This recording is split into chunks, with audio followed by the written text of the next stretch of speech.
What is up, boys? We're back. It is week 7, Apdl season 4. We're going up against Noah here. Final game before playoffs. We are solidified in the playoff bracket no matter what, but if we do lose this match, we go up against DJ. Don't really want that to happen. He's a force to be reckoned with, so we're giving it our all this week. When I was prepping against Noah, found out he's got a lot of big threats on his team. You got the Ludicolo, you got the Cryogonal, you got the Lilligant. Now the Piloswine is something I also had to deal with, along with the Kangaskhan. I realized Steely Dan could probably wall out most of his team, but I was a little worried about a few other threats. So, I prepped a little unorthodox. I brought a lot of stuff to mainly screw over the Ludicolo. I've seen what it can do.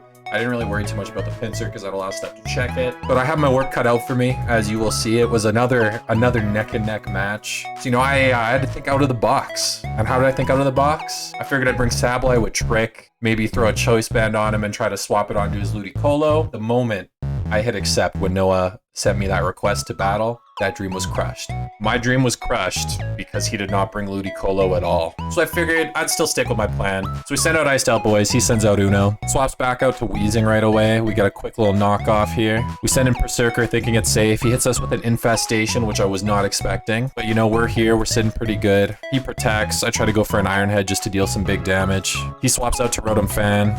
We go for a Gunk Shot because I predicted a swap right away. Get a nice little poison on there. Throws out a Discharge. We're paralyzed, and we are paralyzed and cannot move. He takes a little bit more poison. He's sitting at 27%, and then he kills off Steely Dan with a Volt Switch. So it is 6-1. It is 6-5. So we get him with a burn with a Will-O-Wisp here, and he predicted it, baited us out with a Facade. I was pretty choked. I was thinking he'd swap out again, get an easy thing. He wasn't feeling it, so we double burn. He's just sitting with the burn there. Send out Galvantula, uses another Facade, pops our balloon right away, but we get a nice little lunge off because we're running physical attack just to lure that off, keep him deterred from keeping him in. So he knocks off another guy. So now it is 6-2-3. We send out Chris Brown. Sends out Ozone. I know this isn't going to be good. So after the Drain Punch comes here, we swap right into Cradily.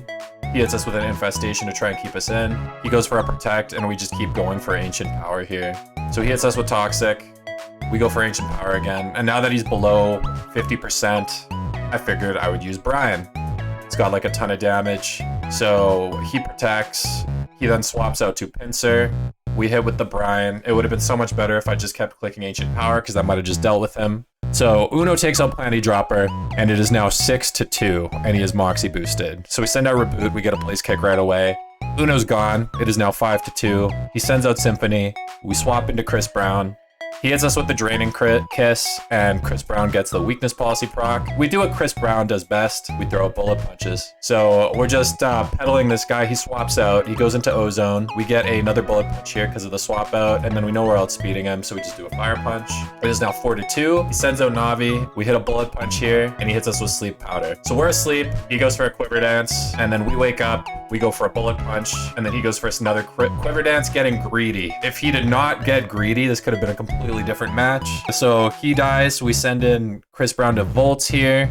Volts takes us out. Volts dies from poison, and now it is 2-1. We get the Aromatisse. We get Cool Runnings out there. We throw the Gunk Shot. We get that stab boost because he swaps to poison with Libero, and then we hit another Gunk Shot, and we take it over the Black City Blastoise 1-0. So we narrowly take it week 7. I had nearly given up hope. It was not a pretty sight, to say the least. Noah thought very well ahead. He prepped amazingly, and the bait with the Will-O-Wisp, absolutely amazing. I thought it was GG's from there, but we hunkered down, we were able to do it, and he just got a little too greedy with that Quiver Dance there, but I respect it. I'd probably do the same thing. So with that, we are solidified at 3rd for the playoff bracket unless Garrett loses, which means we get 2nd in the playoff bracket, I believe, and then I don't know who we will face yet. I just know it is not DJ. That being said, going into our playoff bracket, the final slot of Pokemon we have the Sableye, we have the Cradily, we have the Galvantula, we have the Berserker, we have the Clefairy, we have the Dugtrio, we have the Hitmonchan, the Delibird, the Alolan Persian, and the Reboot. And we're gonna see what they can do. We've done okay so far, so I think we're gonna be able to make them work going forward to playoffs. So until then, I'll see you guys next week.